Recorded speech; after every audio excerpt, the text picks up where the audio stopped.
Hi class, you're about to go to grammar camp, and I'm going to tell you a little bit about this project that we're going to complete over the next few weeks in class.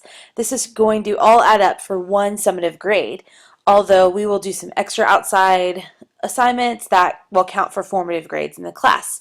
So for the next few weeks, we're going to tackle grammar at a conceptual level. So we're going to look at the parts of speech and their roles in our language and how they work in sentences and the reason why they do, so that you can have a really firm grasp on your language. Since we are all native English speakers, we should all be experts at our language. And so this is the purpose of grammar camp, is for all of us to have a better understanding of our language, and hopefully we'll all learn from each other and become better writers and rhetoricians because of it. And so we're actually going to use the Hunger Games as the context of learning grammar. So a lot of you have read these novels, and all the outside activities that we'll do in class to practice this grammar will come from the Hunger Games. So that's kind of a fun little twist on it this year. And so we're going to have different layers of the project just like we normally do. And each layer is allotted a certain amount of points, and they will all add up to one summative grade. So you'll become an expert on grammar by teaching or coaching the class. Then we'll review concepts in class, complete practice worksheets, take quizzes, all culminating in the ultimate grammar challenge, or what I lovingly call the TUGSA. That's how I say this. So the TUGSA is coming. And learning these concepts lay the foundation for a more difficult writing and reading later on the semester. So let's talk about layer one. I call this grammar coaching, and you'll get 20 points for this. Each student will teach a topic from the list below. Use a graphic organizer for your topic. I'm going to show you the graphic organizer in just a minute, as a guide for what to prepare to teach the class, defining these terms and giving examples. In addition to teaching this concept to the class, please prepare at minimum 5 sentences for the class to practice identifying these concepts. You will need to turn these 5 concepts into Edmodo before your teaching date, and I will project those on the board, so you won't have to worry about that.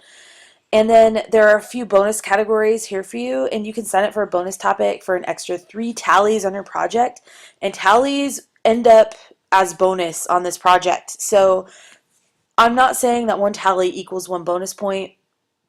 It might equal half a bonus point or something like that. It just depends on how many tallies I end up giving throughout the next few weeks. And so you want to volunteer for things like this to get extra tallies. So bonus topics that are below require the same things as the normal topics do.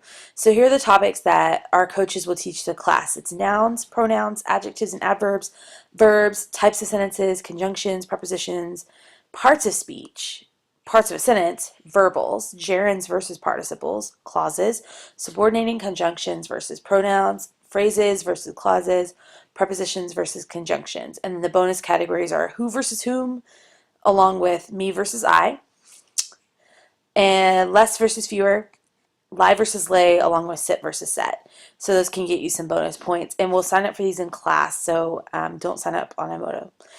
So that's layer one. You can get 20 points, and there will be a schedule for teaching in class. I'm going to show you online as well. So layer two are quizzes. And these are going to add up for 30 points. So there are 6 quizzes at 5 points each. So here's the list of quizzes here and their dates. So quiz 1 will be January 21st, and that'll be anything that we've learned so far. Then the next quiz will be over January 23rd. Again, over anything that you've learned so far. The next quiz, January 26th, over anything that we've learned so far, etc. So you can get 5 points for each of those quizzes. So that's a really great way to keep your grade high on this project, is to study for those quizzes and come prepared. Then layer 3 is the Ultimate Grammar Challenge TUGSA review, and that'll be worth 20 points. That's going to be an in-class activity that you'll get to do to practice these grammar concepts, and that's going to happen on February 6th. And then finally, for the last 30 points, is the TUGSA, the Ultimate Grammar Challenge. At the end of grammar camp, you will need to summon all of your grammar energy and use your lessons that you've learned from your coaches in order to survive this challenge. It's going to happen on February 11th in class, and so that'll be worth 30 points. Remember that tallies earned throughout the grammar camp can help you boost your grade.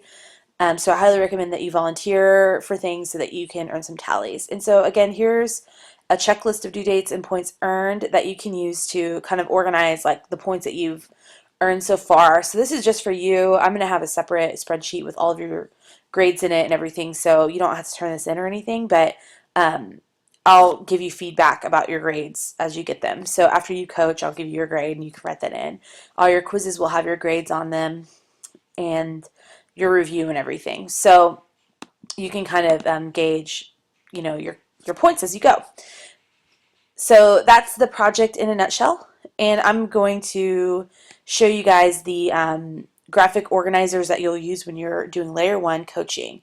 I mentioned that you'll use a graphic organizer for your topic as a guide for what to prepare to teach the class. So I'm going to show you that in just a second.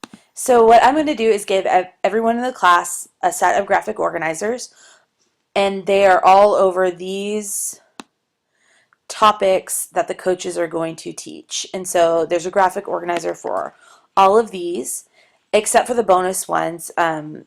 You can come up with that on your own. I mean, those are pretty easy to come up with. But for these, there are specific things I'd like you to go over with the class as far as learning grammar at the conceptual level. And so let's take nouns, for example. So someone's going to sign up to teach about nouns. And so they can flip in their packet of graphic organizers to the nouns page and see exactly the things that they need to research to teach the class. And so here's the graphic organizer for nouns. So basically what I've said over here on the project is to define the terms and give examples. So a noun is a person, place, or thing. So you would teach the class that a noun is a perfect person, place, or thing. And then you would give an example.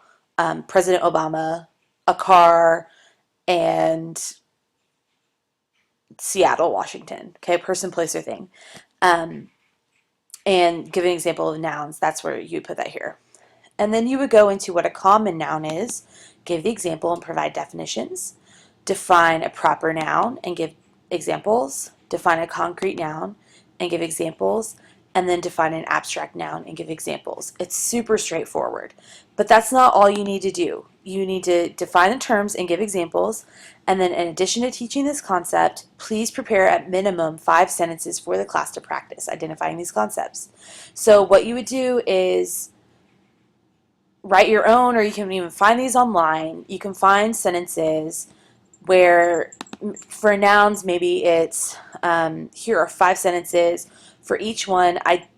Underline the noun and then tell me if it's a common noun, proper noun, concrete noun, or abstract noun. Okay, that's an example of a sentence. Or you can have some sentences and they need to correct the grammar because maybe there are proper nouns that need to be capitalized that aren't. So it's look for the proper noun and tell me if it's correct or not. And if it's incorrect, you need to correct it. So those are some examples of what you could do for nouns. Pronouns. Again, this is the graphic organizer that everyone will have for pronouns. So if you sign up for pronouns, you would flip to that page of the graphic organizer and see what kinds of things that you need to cover. So you need to define and give examples of pronouns, define and give examples of antecedents, and then you would go into the personal pronouns. It's really important that whoever gets pronouns understands that there are different types of personal pronouns. So you have your singular pronouns, first, second, and third, and then your plural pronouns, first, second, and third. And so you would give us those, and we were going to fill those in as you coach us. And then again, you'd look up compound personal pronouns and demonstrative pronouns and give those definitions to us and examples. Then after you've gone through the graphic organizer, you will have 5 sentences that you've prepared to coach us even more about pronouns. So maybe you have a list of sentences and the directions state that there are pronouns in these sentences. You need to find them and tell me if they're singular or plural and first, second, or third or whatever. Or you could have a list of sentences and we have to replace the noun with a pronoun because we know that a pronoun stands in the place of a noun. Okay. Um, and here is the other page for pronouns. I think that has 2 pages, yeah. And then the person who does adjectives versus adverbs, you're going to define and give examples, adjectives versus adverbs. And your sentences will need to have us identifying adjectives and adverbs, or how to write an adjective or adverb or whatever. So the sky's the limit on those. Again, you can write your own, or you can find some on the internet. So you can look up, worksheets over adjectives versus adverbs, or classroom handout, adjectives versus adverbs, and get some ideas about what would be a good practice thing for there. Usually simpler is better. Just make it simple. This is, again, us trying to identify grammar at a really simple level so that we can build on that for the rest of the semester. Verbs, types of sentences, etc. So these are the graphic organizers that you'll need to use in order to prepare your coaching lesson to the class. So you'll just work on one of these.